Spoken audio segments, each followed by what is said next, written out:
I think if something sounds a bit scary, but it's there in front of you, you kind of got to take it. And I've always gone with that. And it's always led me into lots of trouble, but also to some great places. Comparing that to the feeling when you're like, I'm not quite sure, but I know that if I follow the process and I do everything I can, maybe I could just get there. And it's a little bit out of my reach. And then you reach the finish line. That's a whole different feeling. And that's a feeling I love because that allows me to go, hang on, I can do this. Well, what else can I do? Just staying in our comfort zone is great and it's lovely and you get a nice medal. But for me, I think it doesn't help me grow as a person. Welcome to the Hard Way podcast with Joe Sena, founder and CEO of Spartan Races. We're teaching you how to overcome your obstacles in your life the same way we teach our 10 million plus Spartans to overcome obstacles on the course. With insight from the smartest, most accomplished experts from every corner of the world. Get ready to elevate your life today. Joe Sena, CEO and founder of Spartan and host of the Hard Way podcast. I have my pal Sophie Power on the line. She's an inspires the world, especially women, to get out there and, I don't know, do wild things. Is that a fair assessment, Sophie? Pretty much, yeah. I love nothing more than seeing a woman take on a challenge, get to a start line and, smash that finish line. And you have 3 kids and you still do all this crazy stuff. I do more of this crazy stuff since I've had the 3 kids. I think there's definitely much more reason to get out the door, kind of clear my head away from the craziness that is our household. And you and I were just talking about your fake stage name, Sophie Power. How did that stage name come to be? I never thought I'd change my name. I just never understood why, the woman gives up the name to the man. And then I met John Power and that went out the window. I was a field. I was like, screw that. I'm going to be a Power. That is awesome. Where is John Power from? So he's from Cork in the south of Ireland. So it's a surname I'd never heard of, but it's a very common Irish surname. Inquiring minds want to know, number one, how do you go from, you were stuck on the couch just like everybody else, to breaking records, and then why? I think going from the couch, I think it's taking the step, and I built this up over many years. And you take one step and you achieve something, and then the bit outside your comfort zone, you're like, right, I did that. What else can I do? And I always think it's like putting those bricks in a wall and going, I've done this, I've done this, I've done this, and what then that opens me to. And I guess it's a slippery slope in ultra marathons. You can get more and more extreme, and I've done some of the most extreme, but I think now it's very much about communicating with others. And when I ran the length of Ireland, it was very much about what I can do to enable others, for other women to see what I was doing. And then when I set the world record for 48 hours on a treadmill kind of a week ago, it was about people can see this in person. 30,000 people can see this in person and see what I'm doing. And when I ran the length of Ireland, it was like, how do I give this amazing thing that I have? How do I enable others to do it? And we came up with kind of Challenge You, which is very much about set the challenge that's slightly outside your comfort zone. And that could be 5K to you.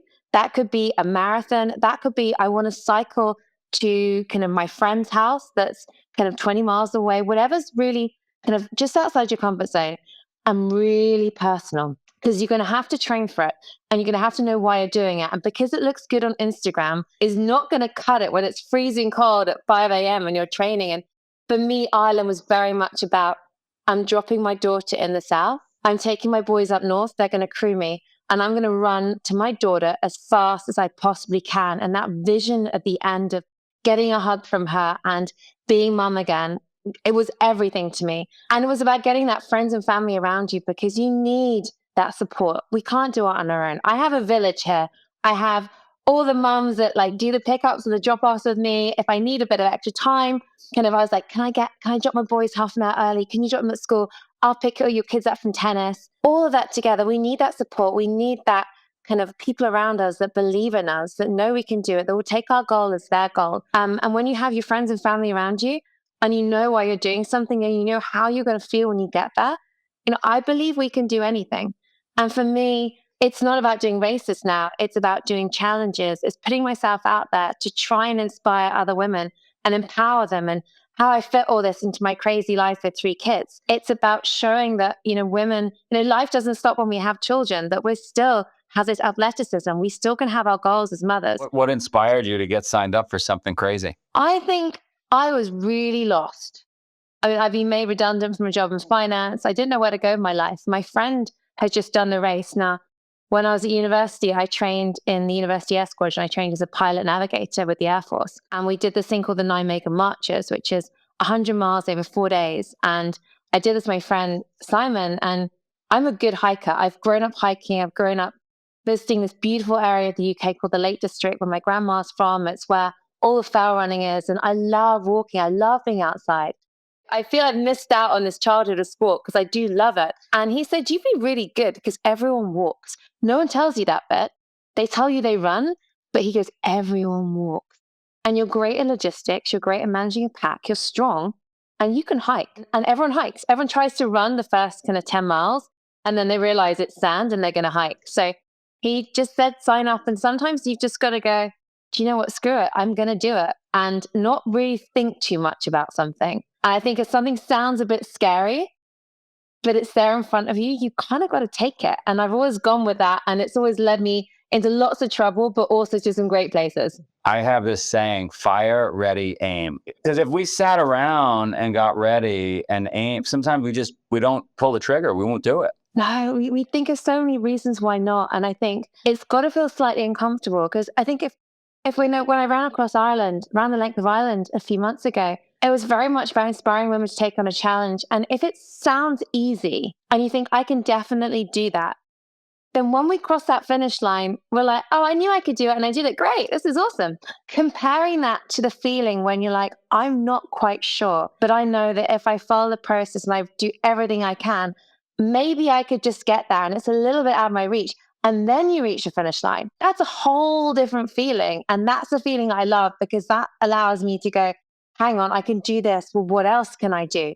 Just staying in our comfort zone is great and it's lovely and you get a nice medal. But for me, I think it doesn't help me grow as a person. Oh, that's a great message for anybody listening. It doesn't make sense to you if you're on the couch, you're in the kitchen, you're comfortable, why you would possibly want to do something uncomfortable. But it's so rewarding when you do, when you complete it. But I've done a lot of podcasts. I've had 700 podcasts. So I had the fortune of being able to talk to neuroscience surgeons, doctors, Olympians. The brain, check this out. When Sophie signed up for that first race and she completed it, it leaves a track in the brain that the neurosurgeon can see. Had Sophie quit, it leaves a gap. The more tracks we have in the brain, the more likely we are to finish other hard things. The more gaps we have, the more likely we are to quit things. So it's not just the feeling, feels great, like you said. It literally changes your biology. I didn't know that. I mean, it makes sense because I always come back to when I'm going through hard things, I come back to all the other hard things that I've gone through and gone, kind of, you're going through childbirth and you're like, at least I'm not out, like no food in the middle of the desert. And after childbirth, it was like, at least I'm not giving birth at this point. Generally, that goes on the hardest things, but you go back and go, I could do that. I got through that. This isn't so hard. And these are the strategies I employ. These are the tricks, but I know I've done that. So, what I'm doing now, that's nothing. Can you imagine what it was like living in the 1700s or 1500s? Like, I've done some tough things, not nearly as tough as you, but I think about the ancient world and like every day was, I think if you and I were doing this podcast in the 1400s, we would both be advocating for more couches and more penicillin. But that's the problem. Life is so easy. We have everything we possibly want. And it's one of the things I love about some of the stage races where you have to carry everything for those like 6-7 days. You don't have choice. Like your food options are decided at the start of the week, like the amount you're willing to carry. And what I found it did, and that's, I guess, how I got into the first running, and I don't do them now because I can't be away for 10 days from my kids, but you're stripped back to the bare bones of your personality. Like there's nothing, you've got no energy to be someone you're not. And you get to have these amazing deep connections because when you're offering someone your pack of Skittles, like because they can't stomach their food, that's a true gift. Me offering you Skittles now, like I can buy another pack at the shop. Offering them in the middle of the desert where there's no more Skittles at the shop and you're going to be a bit more hungry, that's a very different kind of relationship that you get to build. And I guess some of my closest friends have come from connecting for people that I would never cross in normal life and kind of the life I live in the UK. And we miss that in day-to-day life. And we kind of maybe create these opportunities to push our bodies to the extreme. because we crave that and we need that as humans to really find out who we are. I was in Saudi 2 days ago, and they were telling me about their great grandfathers and in the desert, the stories of you would always, when you ran into somebody out there and you were on some pilgrimage, you're in the desert, a caravan, you would give all your best stuff, your food, your water, everything to that person you ran into, because you would hope that when it's in reverse, people would take care of you. And I agree with you, that connection when you're giving up your last M&M or Skittle or whatever, like that's a powerful connection, not just from the receiver, but doesn't it feel great giving? Like completely knowing that you solve someone else's problem, knowing that kind of they're feeling better. I think it's a lot of what I do now is how I can make things better for other people. I'm more excited about seeing other people cross finish lines than I am myself. I've had all this wonder and I've been so fortunate in the things I've been able to achieve that for me now, giving that to other people and enabling them to do it, that's far more rewarding than me crossing another line. What do you tell people, which is most of the world, that are stuck? They're stuck on the couch. They just can't move. They can't get going. What do you say? I say take one step.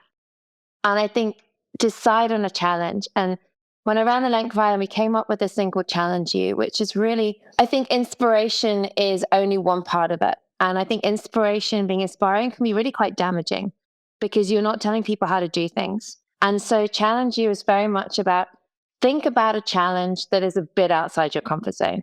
And for some people, that is running a 5K. That is walking a 5K. Some people, that's running a marathon. Some people, that's the Ironman.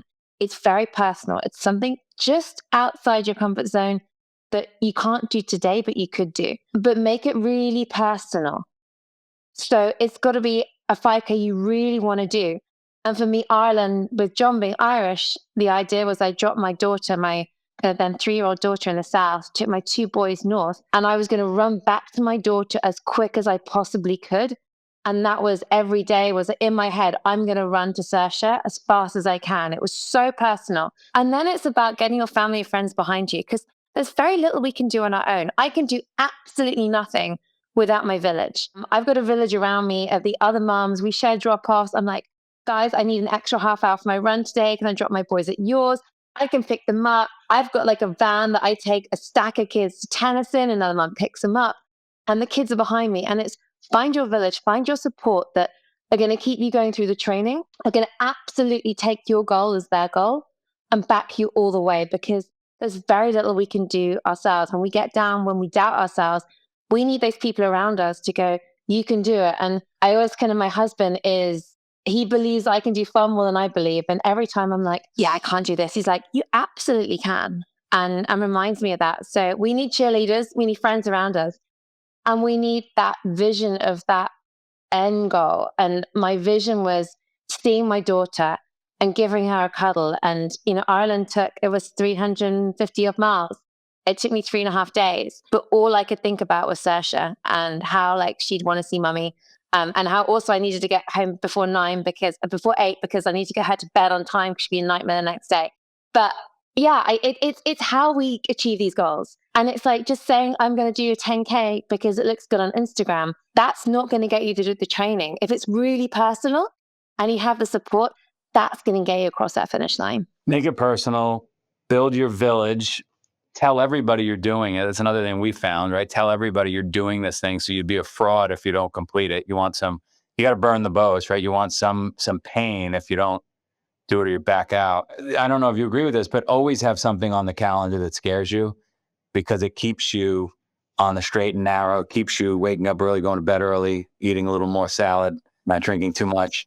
Although you do need to kind of I think taking a bit more of a break. I guess I spent 2 days on a treadmill only 9 days ago, but I realized that when I actually thought about this treadmill challenge was only 10 days after I finished running across Ireland. Because I looked back through my email inbox and I sent an email to Mike Seaman, he's the head of the National Running Show. And I thought it was 2 months after. It was 10 days. So I reckon that everyone should really take a few weeks off. Have a thought, but that was crazy. And when I think about what next, I'm like, yeah, I'm 9 days after the treadmill. I am not ready to commit. I'm going to have a couple more days on the couch, kind of drinking wine and eating chocolate, and then I'll think about it. I love it. I love it. How do people find you? So I'm on Instagram at ultra_Sophie. And my nonprofit is she.races on Instagram, all about kind of getting more women on start lines, breaking down barriers, and just simple changes events can make to get more women on start lines, and really enjoying the experience. You're awesome. Keep going. Brilliant. Thanks for having me on.